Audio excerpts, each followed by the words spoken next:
मंडावर कस्बे के रिलायंस टावर के पास महेश तेल वाले की ग्राउंड में आयोजित 7 दिवसीय संगीतमय श्रीमद् भागवत कथा का विधि विधान के साथ समापन गुरुवार को हुआ। इसे लेकर शुक्रवार को कथा समाप्ति के बाद विशाल भंडारे का आयोजन किया गया, जिसमें क्षेत्र के हजारों धर्मप्रेमी महिला, पुरुष और बच्चों ने प्रसादी ग्रहण की।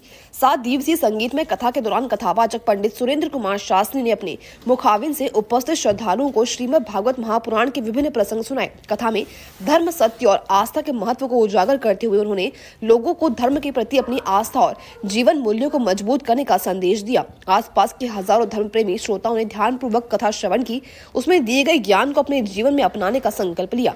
कथा समाप्ति पर विशाल भंडारे का आयोजन कस्बे के सुभाष चंद्र, सत्यवती देवी, राजेश कुमार, बबीता देवी, सागर, चिराग, प्रियम, प्रिया और चैलसी सहित समस्त बंसल परिवार वर्तमान निवासी मंडावर की ओर से अपनी मान्यता अनुसार श्रद्धा में कराया गया। इस धार्मिक आयोजन में श्रद्धालुओं ने बढ़ चढ़कर भाग लिया। कथा के समापन और भंडारे ने क्षेत्र में धर्म और अध्यात्म का माहौल बना दिया। आयोजन को सफल बनाने में क्षेत्र के सर्व समाज के धर्म प्रेमियों का सराहनीय योगदान रहा, जिन्होंने श्रद्धा और भक्ति से आयोजन को भव्य और सफल बनाया। मंडावर से ब्यूरो चीफ मनोज खंडेलवाल की रिपोर्ट।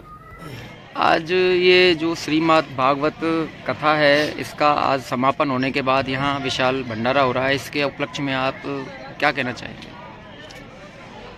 राधे राधे सभी को, भक्तों को। श्री निर्गुण जी महाराज की पावन धरा शहर मंडावर में 7वें दिवसीय श्रीमद् भागवत कथा का आज सभी भक्तों की ओर से प्रसाद का आयोजन रखा गया है।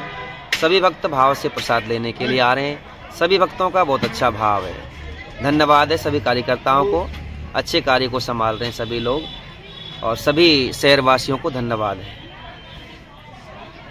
तो ये जो 7वें दिन की कथा ज्ञान यज्ञ हुआ था, इसमें आपके अनुमानित जो आपने धर्म का प्रचार प्रसार किया, जिस लक्ष्य को लेकर आप यहाँ आए थे, वो लक्ष्य कितना पूरा हुआ, या लक्ष्य के अनुसार पूरा कार्य आपका जो नेतृत्व रहा वो हुआ नहीं? बिल्कुल बिल्कुल, बहुत अच्छा सहयोग रहा। कथा को जो सुनाए भक्तों ने बड़े दत्तचित्त होकर के एकाग्र ध्यान से सुना। इस प्रकार इतना भाव है कि हमें विश्वास है कम से कम 500 की संख्या में भक्त लोग आते थे, जिनमें से मान के चलो कि ज्यादा भी नहीं तो विश्वास है कि 100 आदमी तो हमारी कथा को सुन करके जीवन में ढालेंगे।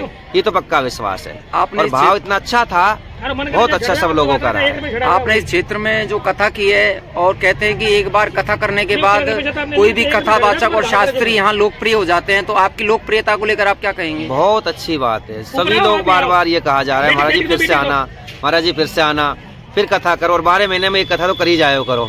ऐसा भाव बन गया सबका। और 1-2 लोगों ने तो संकल्प भी कर दिया है कि महाराज जी मैं आपसे ही कथा करवाऊंगा, आपसे ही कथा करवाऊंगा। ऐसा ठाकुर जी शुभ दिन देवे, मैं आपसे कथा कराऊंगा। सारे लोग भाव बहुत अच्छे भाव से प्रदर्शित हुए हैं, भावना से सबका बहुत अच्छा है। माता बहनों का बहुत अच्छा।